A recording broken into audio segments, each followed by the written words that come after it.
안녕하세요. 호랑이형님 리뷰하는 호랭박사입니다. 호랑이형님 2부 244화 흰산에 괴어들다 2편 리뷰를 시작하겠습니다. 이번 화에서는 아랑사를 잡으러 창귀호들을 대동하고 고원의 성까지 침투한 황효, 그리고 황효를 막으려는 빠르의 이야기가 그려졌습니다. 바로 어제까지만 해도 빠르와 부하범들은 흰산의 고원에서 평화롭게 잘 살고 있었는데요. 어떤 부하들은 창귀호들에게 죽고 어떤 범들은 정신을 지배당해서 아랑사 납치를 돕고 있죠. 정말 하루아침에 비극이 닥쳐버린 것 같아요. 그럼 오늘 스토리 리뷰도 간단히 진행해 보겠습니다. 빠르는 강가에서 마치 산이 폭발할 듯한 광경을 목격하고 황급히 부하범들을 데리고 피난 갈 생각을 합니다. 무케와 아랑사, 아비사는 물론이고 무케가 데려온 새끼 짐승들까지 다 포함해서 대식구를 이끌고 이동하려고 하죠. 그런데 의문이 하나 생깁니다. 무케는 흰산을 벗어날 수가 없는데 대체 어떻게 데려갈 수 있을까? 이것에 대해 빠르는 이미 답을 찾아놨습니다. 사실 그동안 흰산을 벗어날 수 없는 무케가 대체 어떻게 얼음굴에서는 멀쩡한 것이며 지하 동굴로 강을 건너가면 왜 멀쩡한 것인가? 설정에 대한 궁금증이 많았죠. 그래서 얼음굴이 뭔가 특별한 장소일 것이다, 혹은 지기는 강 밑에 동굴에는 미치지 않는다 등의 추측이 많았었는데 오늘 명쾌하게 정리가 됐습니다. 얼음굴이던 지하 동굴이던 무케는 아랑사가 함께 움직이지 않는 한 흰산을 절대 벗어나지 못한다는 것입니다. 아랑사가 무케의 곁에 있다면 흰산 영역 밖으로 나가도 마치 흰산의 지기가 보호하는 것처럼 멀쩡할 수 있다는 거죠. 아랑사가 마치 흰산의 주인 마냥 작용하는 느낌인데 아랑사 안에 아린의 혼이 있기 때문이 아닌가 싶습니다. 그렇게 흰산 대탈출 계획이 긴급하게 수립이 되고 빠르와 왕눈이는 고원의 성 안으로 들어가서 각자 아랑사와 무케, 흰 릴라를 비롯한 새끼 짐승들을 찾습니다. 부하범들은 황효의 죽음을 확인하러 간 동료들이 모이면 바로 출발하려고 대기 중이었는데요. 얼마 후에 창귀호를 대동하고 올라온 황효에게 이들은 모두 당하고 맙니다. 절반은 죽었을 것이고 절반은 또다시 창귀호가 되었을 텐데요. 앞서 말씀드렸듯이 하루아침에 닥친 비극이죠. 이 얘기는 잠시 후에 다시 이어가고 일단 성 안에서의 일들을 먼저 얘기해 보겠습니다. 일단 고원의 성은 이제 웬만하면 다른 범들이 들어가지는 않는 것 같아요. 그들이 보기에는 그 성 자체가 추위가 사는 거대한 굴처럼 느껴지는 것 같습니다. 여기저기에 기분 나쁜 추위 냄새가 배어있기 때문이죠. 이제 그곳을 사용하는 건 추위 냄새를 좋아하는 무케와 노는 아랑사, 흰 릴라 등 새끼 짐승들 뿐인 듯 합니다. 성 밖에서 창귀호의 습격이 있던 사이에 아랑사와 무케, 시는 빠르를 피해서 성 안에 몰래 숨어 있었는데요. 아랑사는 시가 빠르에게 잡아먹힐까봐 읍하고 길을 숨기라고 알려주죠. 시는 애가 읍을 하란다고 또 열심히 따라하고 있네요. 아랑사는 자기는 집에 가도 무케는 곧 올 거니까 기다리라고 합니다. 이번 화에서 개인적으로 약간 뭉클했던 대사가 있었는데요. 아랑사의 말에 따르면 무케는 추위를 오매불만 기다리고 있었던 것 같아요. 아빠인 무커는 술래잡기 한다면서 계절이 바뀌도록 돌아오지 않고 있는데 거기에 이제 아빠처럼 생각하는 추위마저 돌아오지 않고 있죠. 추위가 덥던 이불 위에서 맨날 자면서 추위가 돌아오기만을 기다리는 것 같습니다. 다시 돌아와서 시의 행동을 가만히 지켜보면 뭔가 이상한 점이 느껴집니다. 시는 자기가 어쩌다 흰산 고원의 성까지 와 있는지 기억을 전혀 못하고 있죠. 자기가 직접 따라와 놓고도 기억을 못해요. 이런 상황을 볼 때 어쩌면 시는 얼음굴에서 아랑사를 발견했을 때부터 정신을 지배당한 게 아닌가 싶습니다. 되돌아 생각해보면 모극의 공격을 방어해준 것, 평소에 먹지도 않는 주먹밥을 꾸역꾸역 먹은 것, 읍하라고 그걸 그대로 하는 것, 흰산의 지기를 무서워하는 시가 그 지기를 뚫고 고원의 성까지 온 것 등 이상한 행동이 많았습니다. 시가 아랑사에게 정신지배를 걸어서 데려가려는 장면이 있었는데 도리어 자기가 정신을 지배당해서 고원의 성까지 끌려온 상황인 것 같아요. 호형에서의 정신지배는 여러 종류가 있는데 기본적으로 상대의 자아를 잃게 해서 마치 좀비처럼 부리는 형태가 있습니다. 대표적으로 무골이 사용하는 정신지배가 이런 형태죠. 그리고 상대방의 신체를 조종하기도 하는데 당하는 사람은 자기가 조종당하고 있다는 걸 바로 인지할 수 있습니다. 그리고 제가 보기에는 그보다 더 고급 단계가 있는데 바로 상대의 자아를 해치지 않고 무의식의 수준에서 조종하는 것입니다. 추이가 부하로 하여금 이런 식의 정신지배를 쓴다고 일영이 비난한 적이 있었죠. 사실로 확인되지는 않았지만 여튼 아랑사도 주변 짐승들에 대해서 정신을 지배한다는 사실조차 느끼지 못하게 무의식 수준에서 지배하는 듯해요.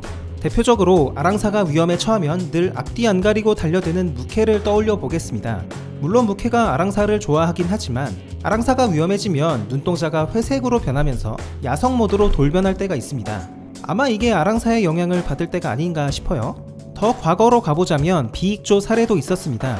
무케를 물고 한참 도망가던 비익조가 아랑사가 부르니까 아랑사 쪽으로 방향을 틀었었죠. 그리고 이제는 무려 시의 정신을 조종할 정도로 점점 더 그 능력이 커지는 것 같습니다. 이러한 종류의 정신지배는 술자를 굉장히 외롭게 만드는 기술일 듯한데요. 특히 자기도 모르는 사이에 누군가의 정신을 지배했고 그로 인해서 희생하게 만들었다면 더더욱 그럴 것 같습니다. 순수한 의도와 희생정신이 아니라 알고 보니까 자기가 정신을 지배했기 때문이었다면 자괴감에 빠질 수 있을 것 같아요. 일영이 주인을 위해 목숨 바칠 충성스러운 부하를 탐내는 것도 그런 맥락인 것 같습니다.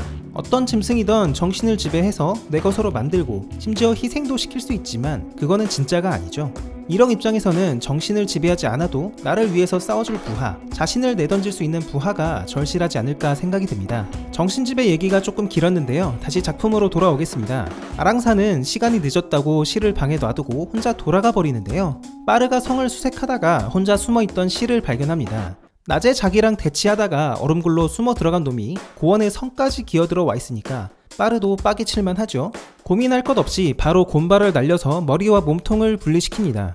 빠르가 보기에는 최근 들어서 유독 흰머리 아이들을 노리는 놈들이 많아졌습니다. 새들은 말할 것도 없고 최근 싸웠던 하얀 늙은 놈과 추위의 부하로 보이는 요상한 수인들까지 죄다 흰머리 아이를 찾아서 흰산 근처를 얼쩡거리고 있는 상황이죠. 그들이 흰머리 아이를 찾는 이유에 대해서 흰눈썹에게 자세하게 듣긴 했습니다.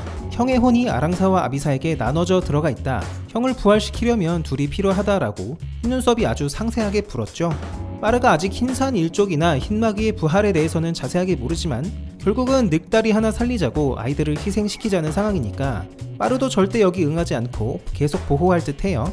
그러나 아랑사는 빠르가 찾기도 전에 고원의 성까지 올라온 황효에게 결국 발견되고 무케가 아랑사를 보호하려고 했으나 수면기를 먹고 잠들어 버리고 맙니다. 황효는 무케에게 아빠 무커의 기운을 어렴풋이 느끼지만 지금 상황에서 한가하게 과거 기억을 되짚어볼 겨를은 없어 보이죠. 그렇게 아랑사는 황효의 손에 들어가고 황효는 황급하게 흰산 고원을 빠져나가려고 합니다. 한편 빠르가 떠난 뒤에 껍데기신은 비로소 제정신을 차립니다. 맞다, 일영님이 흰머리를 데려오라고 했지 라고 본래 자기의 목적을 생각해내죠. 지금은 일영이 흰산의 길을 받아들이는 도중이기 때문에 신은 과거보다 훨씬 강력해졌을 겁니다. 원래 수준으로만 강해도 빠르가 당해내지 못할 텐데 몇 배는 더 강해졌다는 거죠.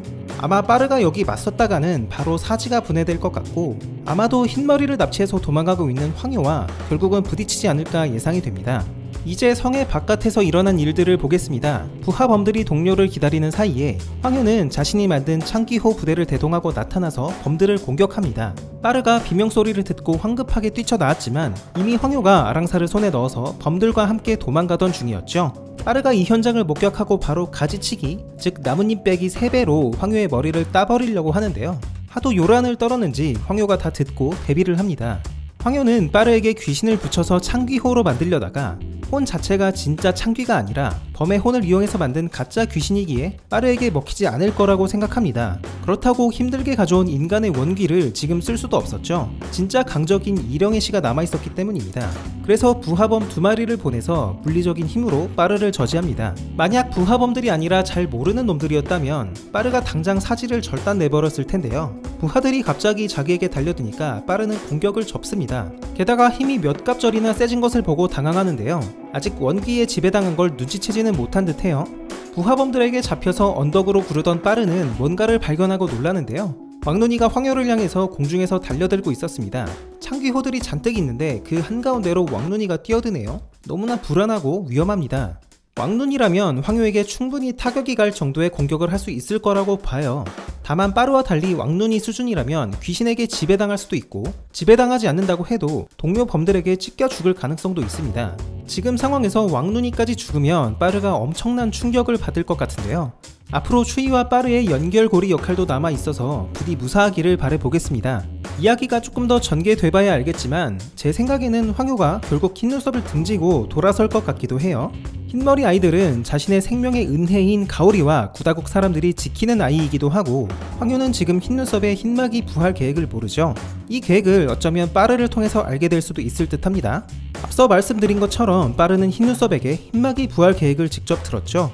이 새끼들아, 그렇게까지 해서 이미 뒤진 놈을 부활시키고 싶냐? 정도의 멘트로 황효가 눈치채지 않을까 상상의 나래를 펴보면서 다음 화를 또 기대해보겠습니다. 오늘의 영상은 여기까지입니다. 저는 다음주 일요일 오전에 다시 찾아뵙겠습니다. 재밌게 보셨다면 구독과 좋아요 부탁드립니다. 감사합니다.